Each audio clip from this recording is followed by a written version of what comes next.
우리는 매일같이 말을 하면서 살고 있습니다. 수없이 많은 말을 하고 있는데, 그렇기 때문에 우리가 이 말을 잘 해야 합니다.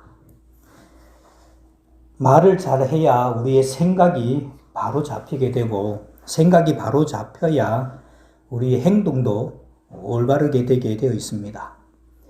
친구 집에 갔다 온 제 조카가 그 집에 대해서 자랑을 합니다.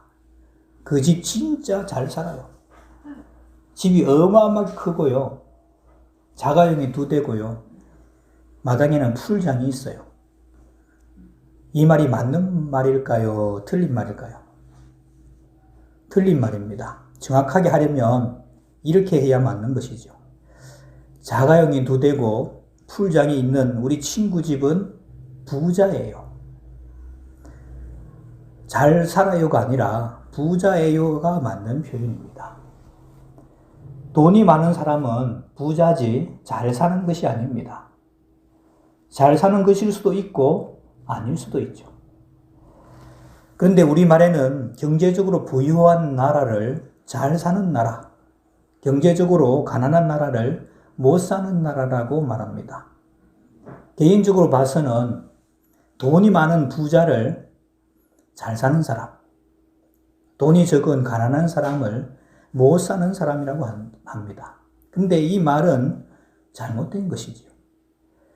우리가 옛날에 가난한 시절이 있어서 그런지 잘 사는 거하고 부자로 사는 거하고 말에서 구분을 잘 못하는 수가 있습니다. 그럼 이 세상에서 잘 산다는 것만큼 중요한 말도 없을 것입니다. 잘 살아야죠. 왜냐하면 그 말을 잘못 이해하면 잘 살지 못하면서도 잘 사는 것이냐 착각할 수 있기 때문입니다. 여러분, 돈 좋아요, 안 좋아요? 정직하고 솔직하게 한번 말해 봅시다. 좋죠. 저는 목사인데 돈 좋아할까요, 안 좋아할까요? 좋아합니다. 돈 싫어하는 사람이 어디 있겠습니까?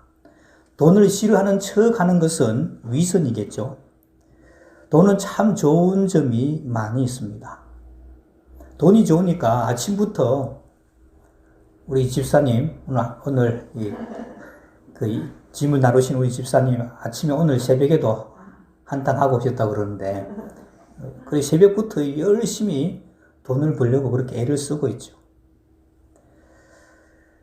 그러니까 돈의 힘을 무시해서는 안 됩니다. 좋은 것은 좋은 것으로 인정해야 합니다. 돈은 돈으로서 좋은 면이 있고 또 많은 힘을 가지고 있습니다. 그런데 돈이 좋지만 분명히 한계가 있습니다. 돈은 우리를 부자 되게 할 수는 있지만 돈은 절대로 우리를 잘 살게는 못합니다. 제가 옛날에 부산에서 살았던 때가 있었습니다. 부산 누나 집에서 한 1년 반 정도 얹혀 살았는데요. 집에 조카들이 있었죠. 지금은 결혼을 해서 애가 있는 그 조카가 그때는 고등학생이었습니다. 그러니까 꽤 옛날이죠. 엄마한테 10여만 원 하는 나이키 운동화, 그때 이런 마이클 조단 있는 사람도 유명하고 막 에어 그 신발이죠. 에어 들어가는 신발. 그거 사달라고 난리였습니다. 요즘에 청소년들도 뭐 명품 그런 신발을 선호하잖아요. 하도 저러고 해서 제가 한마디 했죠. 야, 네가 10만 원짜리 운동화 신으려고 하는 것은 뭐 그 신어서 기록 단축하려고 하는 거냐? 아니면 뭐 국위를 선양하기 위한 거냐? 여러분, 그런 사람이 어디 있겠습니까? 자랑하려고 신는 것이죠. 나는 10만 원짜리 운동화 신는 사람이다. 이런 자랑하려고 신발을 사려고 하는 겁니다. 그래서 이렇게 말했습니다. 야, 조금만 생각해봐라. 얼마나 창피하냐. 오죽 자랑할 것이 없으면 신발을 자랑하냐. 신발을 자랑하지 말고 너의 사람됨, 네 존재를 자랑하는 사람이 되어라. 알아들었을까요? 못 알아들었을까요? 알아들었죠. 고등학생인데. 한 방 먹은 셈이죠. 여기서 사람됨이라는 게 존재입니다. 신발은요, 소유죠. 여러분 주보 사이에 있는 간지 성경 공부 뒷면을 보면 그 도표들이 나와 있습니다. 이걸 참고하시면서 말씀에 집중해 주시면 좋겠습니다. 잘 산다는 것은 존재 가치가 높아야 잘 사는 것일까요? 소유 가치가 높아야 잘 사는 것일까요? 예, 뭐가 높아야 잘 사는 것일까요? 존재 가치겠죠. 존재의 가치가 높아야 잘 사는 것입니다.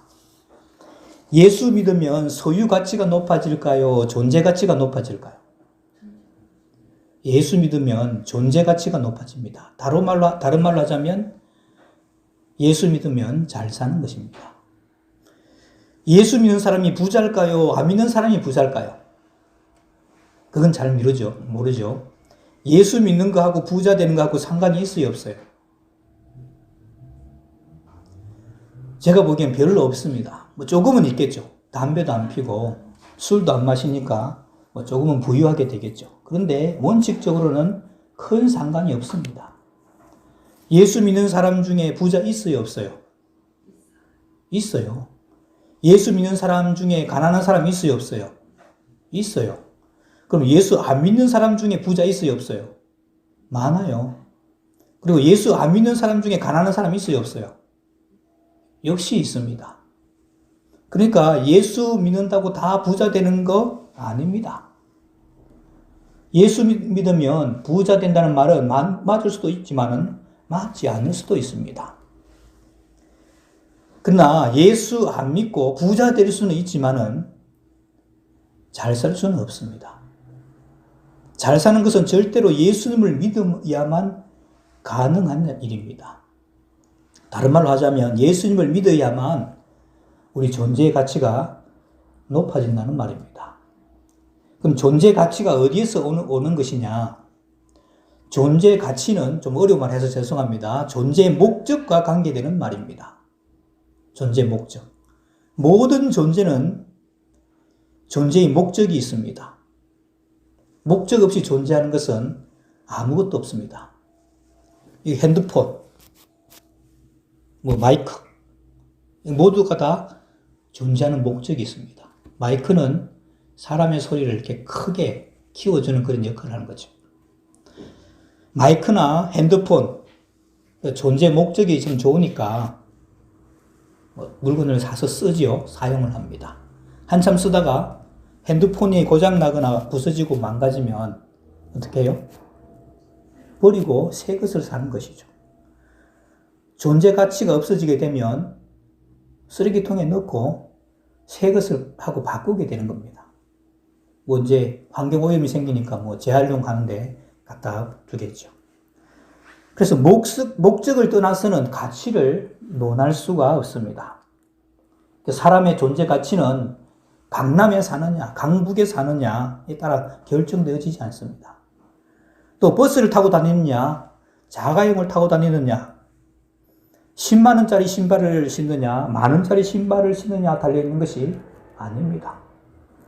버스 타고 다니면 좀 불편하긴 하겠죠. 그렇지만 사람들은 목적을 잘 묻지 않습니다. 나는 왜 존재하는가? 이 땅에 있는 목적이 뭔가? 그런 것은 잘 생각하지 않고 밤낮 오늘은 뭘 먹을까? 오늘은 뭘 입을까? 오늘은 뭘 신지? 이런 걸 질문하는 것이죠. 10만 원짜리 신발. 여러분 고등학생이니까 10만 원짜리 신발을 운동화를 말하겠죠. 어른 같으면요. 10억짜리 아파트, 자동차, 명품 핸드백, 옷 이런 데 관심을 기울이고 그런 것에 있어서 좋은 것을 구해서 살면은 잘 산다고 할 것입니다. 사실은 속이 휑하게 비었는데 말입니다. 그래서 존재 목적이라는 것은 이 존재 자체로부터 나오는 것이 아닙니다. 이제 생각해 보세요. 여러분, 존재가 있으면 존재 가치가 있느냐 없느냐. 이 존재 가치라는 것은 존재의 목적에서 온다는 걸 말씀드렸죠. 그리고 존재의 목적이라는 것은 존재 자체로부터 나오는 것이 아닙니다. 존재케 하는 이로부터 나오는 것입니다. 예를 들어보죠. 이 핸드폰의 목적은 이 핸드폰 스스로 정하는 것이 아닙니다. 핸드폰을 만든 사람이, 핸드폰을 만든 분이 이 핸드폰을 만들면서 이걸 통해서 뭐 통화도 하고, 요즘에는 아주 핸드폰 기능이 다양하게 되어 있죠. 그런 일들을 할 수 있는 용도로 만든 것이죠. 그리고 볼펜을 하면 볼펜은 글을 쓰기 위한 용도로 만든 것입니다. 핸드폰이나 볼펜의 목적은 볼펜을 만든 사람에 의해서 만들어지는 것입니다. 따라서 이 노지경이라는 사람의 목적도 노지경 스스로가 정하는 것이 아닙니다. 노지경이라는 인격체를 만드신 분이 목적을 가지고 있는 것이죠. 그래서 잘 산다는 것은 나를 존재케 하신 분의 계획을 따라서, 그분의 뜻을 따라서, 노지경의 존재 목적에 따라서 사는 것입니다. 다른 말로 하자면 존재 가치를 높이며 사는 것이죠. 따라서 잘 산다는 것은 나의 뜻, 나의 목적대로 사는 것이 아니라 나를 존재케 하신, 우리는 그분을 하나님 또는 신이라고 하죠. 그 하나님의 뜻대로 사는 것입니다. 그러기 위해서 우리가 누굴 믿어야 돼요? 예수님을 믿어야 잘 사는 것입니다. 한 가지만 더 이야기하겠습니다. 하나님께서 나를 만드신 목적대로 사는 것의 반대는 어떤 것일까요? 자기 욕심, 자기 뜻대로 사는 것입니다. 그런데 욕심을 버리는 것, 자기를 버리는 것, 이게 보통 어려운 게 아닙니다. 불교에서도 모든 괴로움이 이 욕심과 집착에서 온다고 그러죠. 이거 버리는 게 참 쉬운 게 아니죠. 이게 되면은 이제 덕도 있다, 도를 통했다, 그렇게 말합니다. 그런데 성경적인 가르침을 보면 비결이 있습니다. 아주 쉽습니다. 욕심은 가치관하고 연결이 되어 있습니다. 제가 아는 목사님 중에, 이것도 좀 지난 이야기인데, 자녀들이 있었는데 두 돌이 지난 아기가 있었습니다. 말을 배우는데 엄마 아빠를 배우더니 100원이란 말을 배웠다고 합니다. 100원. 형들을 따라서 슈퍼를 다니더니 100원의 가치를 배운 겁니다. 100원을 주니까 사탕도 주고 자동 장난감 시계도 주고 이렇게 하는 거죠. 그래서 가치를 아니까 욕심이 생깁니다. 또 욕심을 해결하려고 말을 배운 겁니다. 그래서 아빠 100원, 엄마 100원, 100원씩 얻어가는 거죠. 어느 날 목사님이 신방을 가렸는데 얘가 앞을 가렸습니다. 아빠 100원. 목사님이 주머니를 이렇게 뒤져서 보니까 이제 100원이 없고 500원이 있는 겁니다. 야, 너 오늘 수지 맞았다 하고 500원을 줬어요. 그런데 문제가 생겼습니다. 그 아이 말이 100원이 아니야. 100원인 것 같기도 하고 아닌 것 같기도 하고 망설이는데 아빠인 목사님이 그 애가 얼마나 귀엽겠습니다. 하도 귀여워서 웃었지요. 그러니까 아이가 자기를 놀리는 줄 알고 500원을 버렸습니다. 그러면서 100원 내놓으라는 겁니다. 그러니까 옆에 있던 형이 야, 이거 500원이야. 100원짜리 5개야. 아무리 이야기해도 못 알아듣습니다. 500원의 가치를 아는 사람은 100원에 대한 욕심을 버리는 것은 일도 아닙니다. 이 세상에 대한 욕심을 버리려면 거듭나야 하는 겁니다. 예수님은 니고데모에게 말씀하셨습니다. 사람이 물과 성령으로 거듭나지 아니하면 하나님 나라를 볼 수가 없다. 성령 받아서 하나님의 나라를 체험하면 뭐가 좋으냐? 세상이 우스워 보이는 겁니다. 세상은 100원짜리입니까? 사도 바울이 다메섹 도상에서 예수님을 체험했습니다. 그게 성령 받은 거죠. 그랬더니 예수 그리스도를 아는 지식이 가장 고상해서 세상의 모든 것을 배설물로 여겼다. 그렇게 고백하고 있습니다. 우리에게도 이것이 필요합니다. 하나님 나에게도 성령을 주시옵소서. 거듭나게 해주시옵소서. 가치관이 달라지게 하여 주옵소서. 이렇게 기도해야 할 겁니다. 좀 더 근사한 걸 구해야 된다는 것이죠. 거듭나지 못하면요, 쓸데없는 욕심을 위해서 처리하고 새벽 기도하고 이것만 매달립니다. 그런데 그 힘을 내 뜻, 내 욕심을 버리고 하나님 뜻을 위해서 기도하고 매달리게 되면 나머지는 하나님이 다 책임지시겠다는 것입니다. 그런데 우리가 기도하는 것 보면 정작 성령으로 충만하게 해달라고, 성령을 주시라고, 거듭나게 해달라고, 세상을 보는 가치관이 달라지게 해달라고 기도하지는 않는 것 같습니다. 오늘 우리가 읽은 말씀에 기도에 대해서 말씀하시면서 친구가 밤중에 와서 떡을 달라고 하도 조르면 친구이기 때문에는 안 줄 수 있지만은 자꾸 간청하면 귀찮아서라도 안 줄 수가 없다는 말씀을 하십니다. 그러면서 기도하라는 거죠.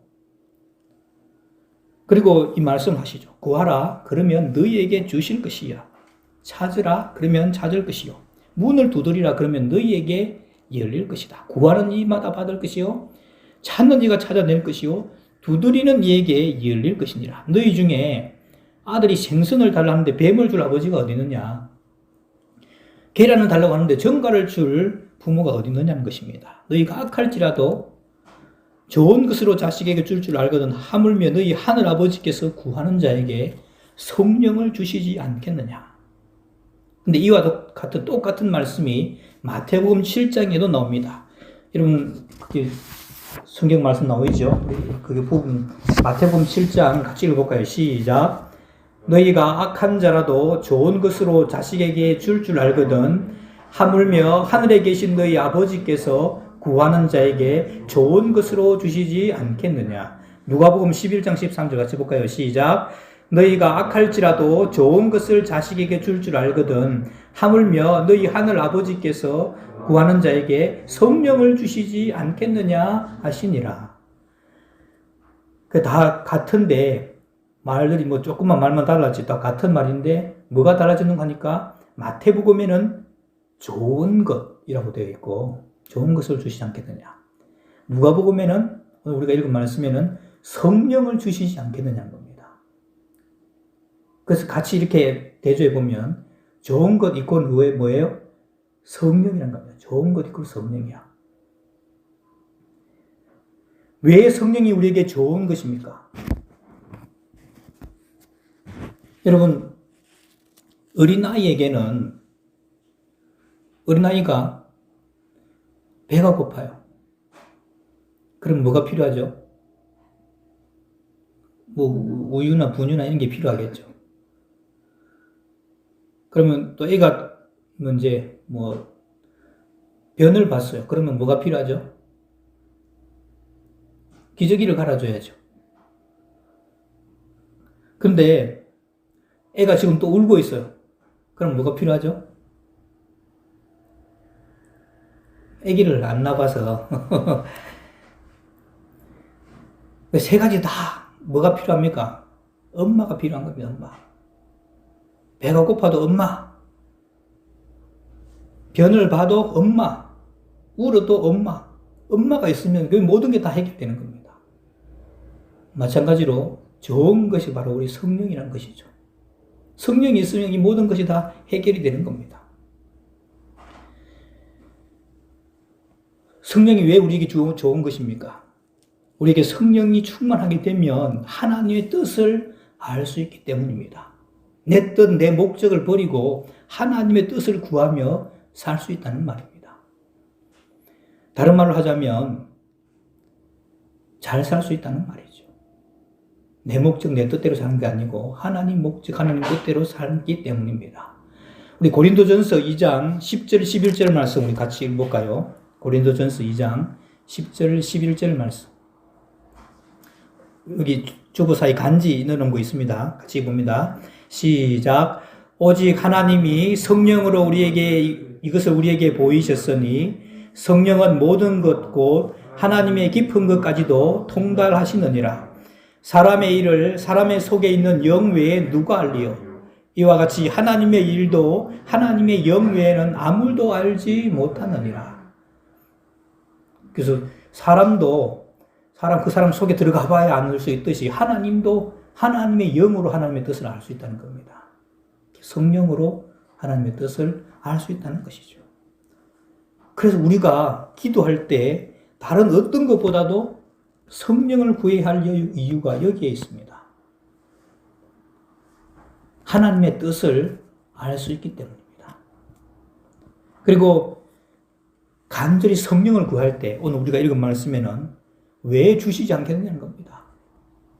구하는데 마태복음에는 좋은 것을 주시지 않겠느냐, 누가복음에는 왜 성령을 주시지 않겠느냐는 겁니다. 그래서 여러분 우리가 말씀을 이제 정리해 봅시다. 사람이 잘 사는 것은 존재 가치가 높아야 된다고 했죠. 소유 가치가 아니라 존재 가치가 높아야 된다는 겁니다. 존재 가치가 높으려면 존재 목적을 생각해야 되는 겁니다. 그리고 존재 목적은 자기 스스로에게 나온 게 아니라고 했죠. 하나님을 인정하지 않는 사람이 몰라도 하나님을 인정하는 사람이라면 자기를 창조하신 그 창조주에 의해서 내 존재 목적이 결정되는 겁니다. 그러면 나에게 향한 하나님의 뜻과 목적이 뭐냐? 그걸 알 수 있는 방법이 뭐예요? 성령을 충만하게 받는 겁니다. 그러면 하나님의 뜻과 목적대로 살 수 있기 때문입니다. 그러니까 성령을 구하여서 하나님의 뜻을 알고 그 뜻대로 살아서, 다른 말로는 우리의 존재 목적대로 살아서 우리의 존재의 가치가 높아지고 이 땅에서 정말로 잘 사는 사람들 다 되시기를 주님의 이름으로 축원합니다. 기도하겠습니다. 하나님 아버지, 한 번밖에 살지 않는 우리의 삶이기에 이 땅에서 정말로 잘 살기를 원합니다. 제대로 바르게 살기를 원합니다. 그러려면 우리를 이 땅에 존재케 하신 분의 목적대로 존재의 가치를 키우며 사는 길이요, 그것이 잘 사는 길임을 살펴보았습니다. 우리를 성령으로 충만케 하셔서 우리를 존재케 하신 하나님의 뜻과 목적을 구하며 살아가는 하나님의 사람들 다 되게 하여 주옵소서. 예수님의 이름으로 기도하옵나이다. 아멘.